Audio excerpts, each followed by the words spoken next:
Today I am absolutely delighted to be celebrating Michael Meade. Probably, well, it's crazy to say one of the most influential people in my life, upon my life, because clearly in this 365 festivals I have honoured and commemorated so many different people, people that have influenced me greatly.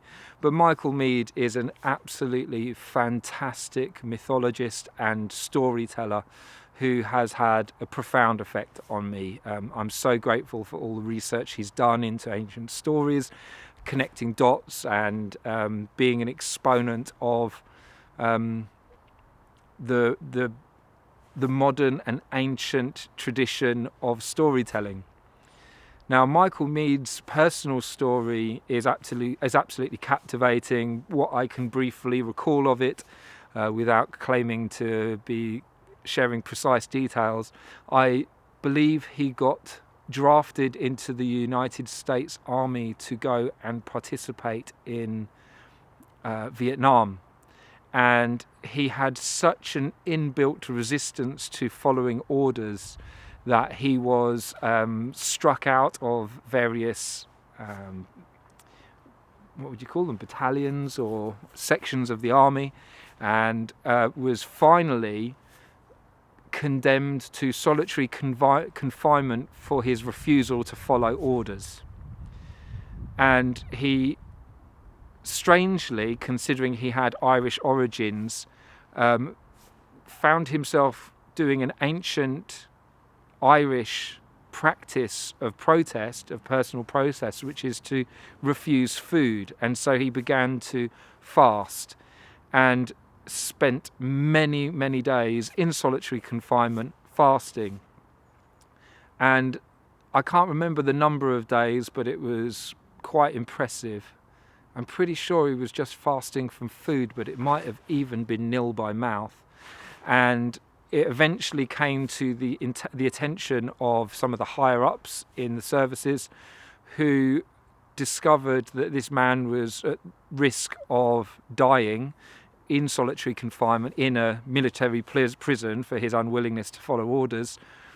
And they realized that this would be an extreme embarrassment for the United States if that was to happen, what a martyr he would become.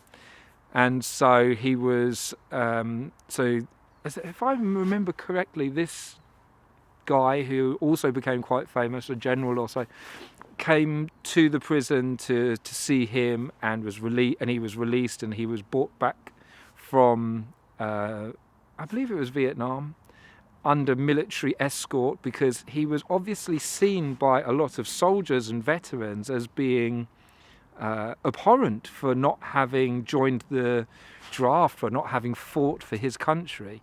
And so he had to come back under with guards to protect him. And he was, it was obviously an extremely challenging time for him.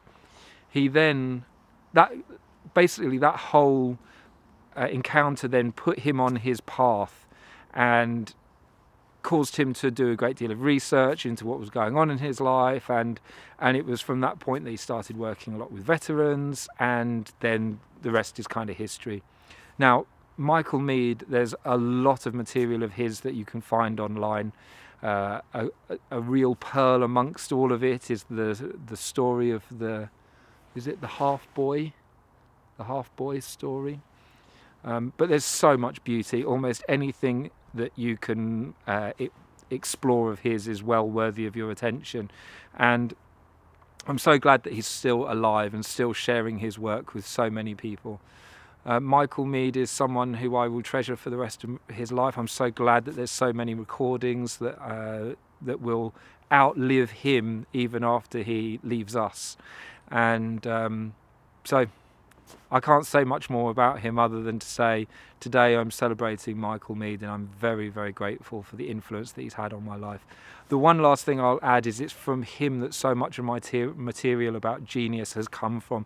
This would not be called the Genius Tree had I not heard him talk about where the origin of this genius idea came from. And he's the one who's spoken so forthrightly about the existence of the genius in every human heart. So to you, Michael Meade, I wish you the very best.